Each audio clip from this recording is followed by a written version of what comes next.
Good morning students. Last class में हम लोगों ने क्वेश्चन नंबर 5 तक कंप्लीट कर लिया था। नेक्स्ट आज स्टार्ट करने वाले हैं क्वेश्चन नंबर 6। ये इस एक्सरसाइज का लास्ट क्वेश्चन है, तो देखते हैं। इन फिगर 6.33 हमें ऑलरेडी यहाँ पे डायग्राम दे रखा है। P Q and R S are two mirrors place parallel to each other. P Q and R S दो मिरर हैं जो कि एक दूसरे क्या है, पैरेलल है। An incident ray A B strike the mirror P Q at B point. एक इंसिडेंट रे है जो कि बी पॉइंट पर स्ट्राइक कर रही है, पी क्यू मिरर पे जो बी पॉइंट है उसके ऊपर स्ट्राइक कर रही है। And the reflected ray moves along the path B C. और यहाँ बी पॉइंट से फिर ये क्या कर रही है, रिफ्लेक्ट करती है और बी सी पाथ के अलोंग यहाँ पे रिफ्लेक्ट कर रही है। And strike the mirror R S at C point. और इसके बाद आर एस मिरर के ऊपर सी पॉइंट पर स्ट्राइक किया इसने जो रिफ्लेक्टेड रे थी। And again reflect back along C D. और इसके बाद फिर से यहाँ पे इसने क्या किया, रिफ्लेक्ट किया है। ठीक है, सो ए बी इंसिडेंट हुई, बी पॉइंट से रिफ्लेक्ट हुई, फिर सी पर इंसिडेंट हुई, फिर से रिफ्लेक्ट हो गई। ठीक है, so prove that A B parallel to C D. तो हमें प्रूव करना है ये जो ए बी लाइन है वो सी डी लाइन के क्या होगा, यहाँ पे पैरेलल होगा। तो देखो ये ऑलरेडी हमें पैरेलल दे रखा है और इसे हमें क्या करना है, पैरेलल प्रूफ करना है। ठीक है, बात आ रही है समझ में? तो डायग्राम देख लो पहले एक बार। सो देखो यहाँ पे mirror P Q and R S, यहाँ पे जो इंसिडेंट रे है वो कौन सी है, ए बी। फिर बी पॉइंट से इसने रिफ्लेक्ट किया बी सी के अलोंग, फिर सी पॉइंट से फिर से रिफ्लेक्ट हो गई सी डी के अलोंग। ठीक है, अब देखो इसमें एक छोटा सा कंस्ट्रक्शन भी करना है, क्या कि बी पॉइंट और सी पॉइंट से हम लोग क्या ड्रॉ करेंगे, एक परपेंडिकुलर ड्रॉ करेंगे। तो मैं यहाँ पे बी पॉइंट पे एक परपेंडिकुलर ड्रॉ कर रहा हूँ, बी एम। ठीक है, और यहाँ से सी पॉइंट से एक परपेंडिकुलर ड्रॉ किया, सी एन। क्लियर है इतना बात? अब देखो क्योंकि हमने यहाँ पे एक परपेंडिकुलर यहाँ पे ड्रॉ कर रखा है, तो अब जब हम किसी भी पर्टिकुलर मिरर के ऊपर अगर हम एक परपेंडिकुलर ड्रॉ करते हैं तो उस परपेंडिकुलर के अलोंग इंसिडेंट रे और रिफ्लेक्टेड रे का जो एंगल होता है वो हमेशा क्या होता है, इक्वल होता है। कहने का मतलब क्या है कि अगर एंगल ए बी एम और एंगल एम बी सी को देखा जाए तो ये दोनों आपस में क्या होंगे, इक्वल होंगे। ठीक है, अगर ये एंगल एक्स है तो ये भी एंगल क्या होगा, एक्स होगा। सिमिलर वे में बी सी एक रे है जो कि सी पॉइंट पे आके स्ट्राइक कर रही है और यहाँ से ये रिफ्लेक्ट कर रही है। तो जो परपेंडिकुलर होगा उसके अकॉर्डिंग जो इंसिडेंट एंगल और जो रिफ्लेक्टेड एंगल है वो आपस में क्या होगा, इक्वल होगा। तो जैसे ये एंगल वाई है तो ये भी एंगल कितना होगा, वाई होगा। आ रही है बात समझ में? तो ये लॉ ऑफ रिफ्लेक्शन है जो कि आप लोग साइंस में देखोगे आगे चल के। ठीक है, जिसमें हम लोग क्या देखते हैं, जब भी कोई इंसिडेंट रे होती है और रिफ्लेक्टेड रे होती है मिरर के अलोंग, तो हमेशा जो इंसिडेंट एंगल होगा वो रिफ्लेक्टेड एंगल के क्या होता है, इक्वल आता है। ठीक है, बात आ रही है समझ में? तो सबसे पहले यहाँ पे हम लोग डेटा लिख लेते हैं, क्या क्या चीज़ हमें गिवन है यहाँ पे। सो गिवन क्या है यहाँ पे हमें, सो गिवन में यहाँ पे लिख दिया है कि टू मिरर है P Q and R S are place such that P Q parallel to R S. And incident ray A B strike the mirror P Q at B point and reflect along B C. And strike the mirror R S at C point and again reflect along C D. ठीक है, तो ये पहले ही हमने आपको समझा दिया है। गिवन के आगे नेक्स्ट पॉइंट आता है हमारे पास, टू प्रूव। सो सेकेंड चीज़ हमें यहाँ पे प्रूव क्या करनी है, A B parallel to C D यहाँ पे हमें करना है प्रूफ। ठीक है, थर्ड पॉइंट आएगा यहाँ पे कंस्ट्रक्शन। सो कंस्ट्रक्शन हमने यहाँ पे एक्स्ट्रा क्या किया है, draw B M perpendicular on P Q and draw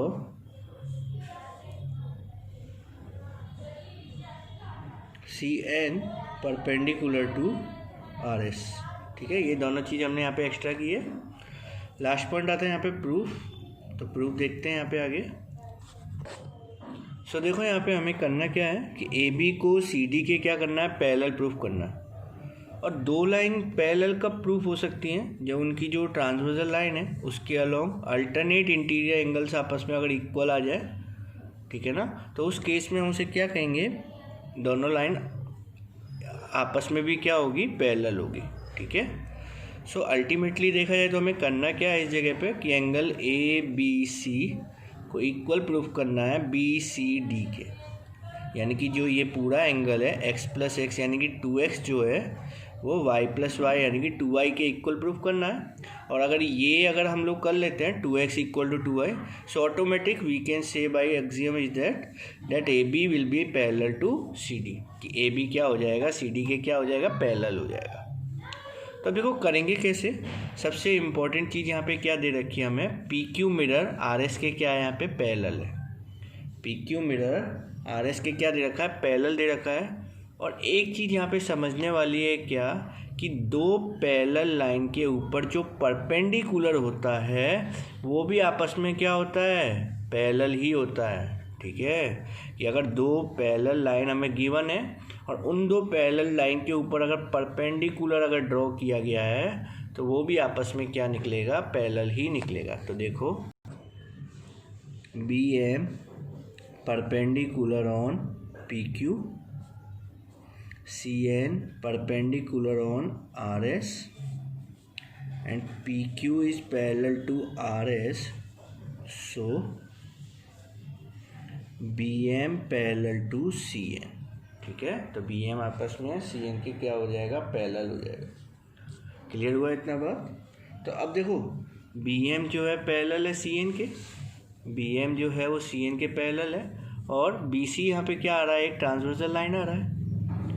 सो यहाँ पे एंगल एम बी सी और angle B N B C N दोनों आपस में क्या हो जाएंगे इक्वल हो जाएंगे, यानी कि ये जो एंगल एक्स है ये एंगल वाई के इक्वल हो जाएगा। ठीक है, by alternate interior angles. So B M parallel to C N and B C is a transversal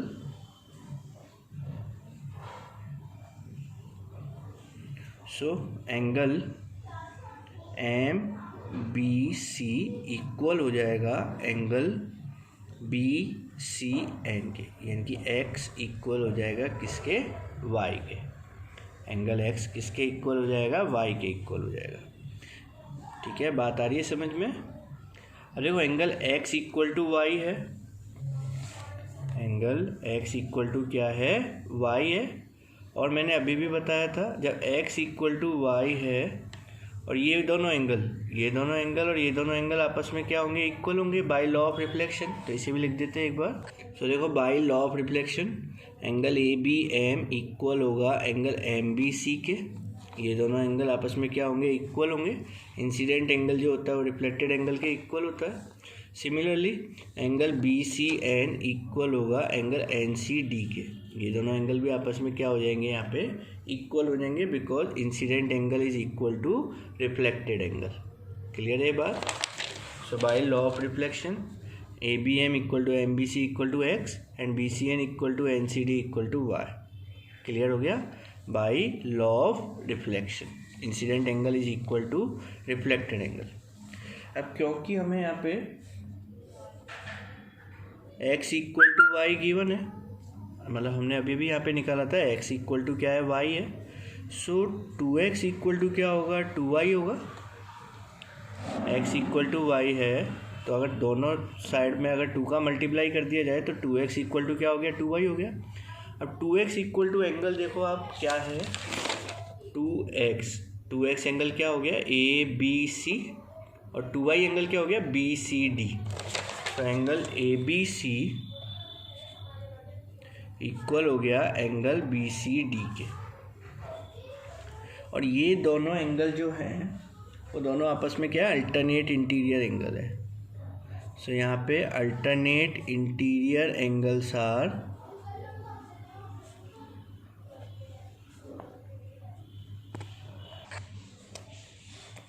equal, so A B parallel to C D. समझ में आया। Next is theorem number 6.7। देखो अभी तक आप लोगों ने जब भी मैथमेटिक्स को जब भी देखा है तो हमेशा क्वेश्चंस की फॉर्म में देखा है। ठीक है, अब की बार क्या होगा कि आप कुछ अलग चीज़ें देखने वाले हो, जैसे थ्योरम्स हो गए तो थ्योरम्स बेसिकली क्या होता है, मैथमेटिकल स्टेटमेंट्स होते हैं जिन्हें हम क्या करते हैं, प्रूफ करते हैं। ठीक है, तो यही क्वेश्चन बन के भी आ सकता है आपको लिए। तो जैसे थ्योरम नंबर 6.7 है, that the sum of all angles in a triangle is equal to 180 degree, कि जो एंगल्स होते हैं ट्राइंगल के अंदर सारे, उनको ऐड करने पर कितना आता है, 180 डिग्री आता है। ठीक है, तो ये चीज़ हमारे लिए प्रूफ करने के लिए आ सकती है क्या, that prove that the sum of all angles in a triangle is equal to 180 degree. तो थ्योरम है हमारे पास angle sum property of a triangle. ठीक है, अब इसे हमें क्या करना है, प्रूफ करना है। तो देखो प्रूफ करने के लिए हमारे पास वही बेसिकली 4 पॉइंट्स होते हैं, given, to prove, construction and proof. ठीक है, तो सबसे पहले यहाँ पे हम लोग एक ट्राइंगल ड्रॉ कर लेते हैं। तो इसका डायग्राम आप एक बार बना लो। तो देखो यहाँ पे ट्राइंगल ले लिया ABC और एंगल ले लिया इसके इंटीरियर एंगल 1, 2, 3, और हमें यही प्रूफ करना है angle 1 plus angle 2 plus angle 3 equal to 180 degree. ठीक है, सो थ्योरम क्या है हमारे पास, the sum of all angles in a triangle is equal to 180 degree. तो देखो गिवन क्या है, हमने पहले क्या लिया, एक ट्राइंगल लिया ABC जिसके इंटीरियर एंगल्स क्या है, एंगल 1, एंगल 2 और एंगल 3। ठीक है, टू प्रूव दैट, अब इसमें हमें प्रूव क्या करना है, angle 1 plus 2 plus 3 equal to 180। अरे वो प्रूव करने के लिए हमने इसमें छोटा सा कंस्ट्रक्शन किया है क्या, कि A पॉइंट से पास होता हुआ एक लाइन ड्रॉ किया है जो कि BC के क्या है, यहाँ पे पैरेलल है। ठीक है, PQ लाइन ड्रॉ किया जो कि BC लाइन के क्या होगा, यहाँ पे पैरेलल है। तो ये हमने यहाँ पे एक छोटा सा कंस्ट्रक्शन किया है। So third point is construction, draw PQ parallel to BC which passes through a A point. ठीक है, हमने क्या किया, PQ लाइन को ड्रॉ किया है और जो PQ लाइन है वो पैरेलल है BC की और वो पास कर रही है A पॉइंट से। ठीक है, यहाँ पे A पॉइंट से क्या हो गया, ये पास कर रही है। अब देखो प्रूफ कैसे करना है। सो यहाँ पे हमें पता है कि जो PQ है वो एक लाइन है, PQ क्या है, यहाँ पे एक लाइन है, और ये जो PQ लाइन है वो BC के क्या है, यहाँ पे पैरेलल है, क्योंकि हमने कंस्ट्रक्शन में यही ड्रॉ किया है कि जो PQ लाइन है वो BC के क्या है, पैरेलल है। तो जब PQ लाइन BC के पैरेलल है और AB अगर यहाँ पे ट्रांसवर्सल हो जाती है, तो एंगल 4 और एंगल 2 आपस में क्या होंगे, alternate interior angles. So angle 4 equal to क्या होगा, एंगल 2 के। सिमिलर वे में PQ लाइन BC के पैरेलल और अगर AC को अगर ट्रांसवर्सल कंसीडर किया जाए, सो एंगल 5 और एंगल 3 ये दोनों अब की बार क्या होंगे, यहाँ पे अल्टरनेट इंटीरियर होंगे। सो एंगल 3 इक्वल टू क्या हो गया, angle 5। So angle 4 equal to angle 2 and angle 5 equal to angle 3। Clear है इतना पार्ट। और PQ एक पूरा एक लाइन है। सो 4 + 1 + 5 कितना होना चाहिए, 180। 4 की जगह पर 2 को प्लेस रखेंगे और 5 की जगह पर 3 को रखेंगे, तो हमारे पास ये 1 + 2 + 3 कितना आ जाएगा, 180 आ जाएगा। देखो कैसे करना है। So PQ is parallel to BC, so angle 2 equal to angle 4 and angle 3 equal to angle 5 because of alternate interior angles are equal. ठीक है, now PQ is a straight line, so angle 4 + 1 + 5 equal to क्या होगा, 180। 4 की place पे हम 2 रख सकते हैं क्योंकि 4 2 के इक्वल है, और 5 के प्लेस पे हम 3 रख सकते हैं। सो देखो 2 + 1 + 3 इक्वल टू कितना हो गया, 180। इसे हमने थोड़ा सा आगे पीछे कर दिया with sign. So 1 + 2 + 3 equal to कितना आ गया, 180 डिग्री, हैंस प्रूफ। सो यही हमें यहाँ पे निकालना था। ठीक है, बात आई समझ में। सो बेसिकली हमने किया क्या है, बस एक बार मैं शॉर्ट में बता देता हूँ कि जैसे हमारे पास ये ट्राइंगल था, हमने यहाँ पे एक पैरेलल लाइन ड्रॉ करी, एंगल 4 को एंगल 2 के इक्वल किया, एंगल 5 को एंगल 3 के इक्वल किया बाई अल्टरनेट इंटीरियर एंगल, और इन तीनों एंगल का जो सम है 4 + 1 + 5 कितना होता है, 180। 4 के प्लेस पर 2 रखा, 5 के प्लेस पर 3 रखा, सो 1 + 2 + 3 कितना आ गया, 180 डिग्री आ गया। क्लियर हो गया। नेक्स्ट थ्योरम देखेंगे यहाँ पे आगे। नेक्स्ट थ्योरम है theorem number 6.8, if A side of a triangle is produce का मीनिंग क्या होता है कि मतलब हम उस साइड को क्या कर रहे हैं, यहाँ पे आगे एक्सटेंड कर रहे हैं। ठीक है ना, साइड को आगे प्रोड्यूस करना, दैट मीन्स साइड को आगे एक्सटेंड करना। ठीक है, if a side of a triangle is produce, यानी ट्राइंगल के किसी एक साइड को अगर आगे की तरफ बढ़ाया जाए, एक्सटेंड किया जाए, then the exterior angle is form is equal to the sum of 2 interior angles. तो जो एक्सटीरियर एंगल बनेगा वो इक्वल होता है 2 इंटीरियर अपोजिट एंगल्स के। दो इंटीरियर अपोजिट एंगल्स के। तो इसे देखो समझो इसमें क्या कहना चाह रहा है थ्योरम में। देखो थ्योरम समझने से पहले ये समझते हैं इंटीरियर और एक्सटीरियर एंगल क्या होते हैं। सपोज ये ट्राइंगल है ABC, ठीक है। तो जो इनके जो साइड के जो इंटरनल वाले एंगल होते हैं उन्हें हम क्या कहते हैं, इंटीरियर एंगल। सो जैसे 45, 30, 105, दीज आर इंटीरियर एंगल्स, ठीक है। ये तीनों क्या होंगे यहाँ पे, इंटीरियर एंगल्स होंगे। अब बात करें एक्सटीरियर एंगल की, तो एक्सटीरियर एंगल क्या होता है, किसी भी एक साइड को अगर एक्सटेंड किया जाए और उस साइड का ट्राइंगल के किसी अदर साइड के साथ अगर हम एंगल चेक करते हैं, जो एडजेसेंट साइड के संग जो एंगल चेक किया जाता है वो क्या होता है, एक्सटीरियर एंगल होता है। सो जैसे यहाँ पे ट्राइंगल है ABC, ट्राइंगल है ABC, तो अगर BC लाइन को हमने एक्सटेंड किया CD तक, ठीक है, तो ये जो BD लाइन है और जो AC लाइन है इनके बीच का जो ये एंगल होगा ये क्या होगा, एक एक्सटीरियर एंगल होगा, ठीक है। सिमिलर वे में मैंने AC लाइन को आगे एक्सटेंड किया है, तो इस AC लाइन का इसके एडजेसेंट साइड के साथ में जो ये एंगल बनेगा इसे हम क्या कहेंगे, एक्सटीरियर एंगल कहेंगे, ठीक है। और सिमिलर वे में यहाँ पर भी देखो मैंने AB लाइन को आगे एक्सटेंड कर रखा है, तो ये जो एक्सटीरियर एंगल बनेगा यानी कि एडजेसेंट साइड के साथ में इसे हम क्या कहेंगे, एक्सटीरियर एंगल कहेंगे, ठीक है। तो जो एक्सटीरियर एंगल बनता है उसे हमें इक्वल करना है टू अपोजिट इंटीरियर। अब देखो टू अपोजिट इंटीरियर का मतलब समझो, जो एक्सटीरियर के साथ वाला जो इंटीरियर एंगल है उसे छोड़कर इसके अपोजिट में जो दोनों एंगल हैं, ठीक है ना, तो ये दोनों इसके लिए क्या हो गए, अपोजिट इंटीरियर एंगल हो गए। इस वाले एंगल के लिए दोनों इंटीरियर अपोजिट हो गए B और C, इस वाले एंगल के लिए दोनों इंटीरियर अपोजिट A और C हो गए, ठीक है। तो थ्योरम क्या, एक बार दोबारा से बता देता हूँ मैं। थ्योरम है हमारे पास जो एक्सटीरियर एंगल है उसे इक्वल प्रूफ करना है sum of two interior opposite angles, यानी कि टू इंटीरियर अपोजिट एंगल के सम के इक्वल प्रूफ करना है एक एक्सटीरियर एंगल को। तो जैसे अगर हमारे पास ये है ट्राइंगल है ABC, तो यहाँ पे एंगल 1, 2, 3 क्या होंगे, इंटीरियर, 4, 5, 6 क्या होगा, एक्सटीरियर।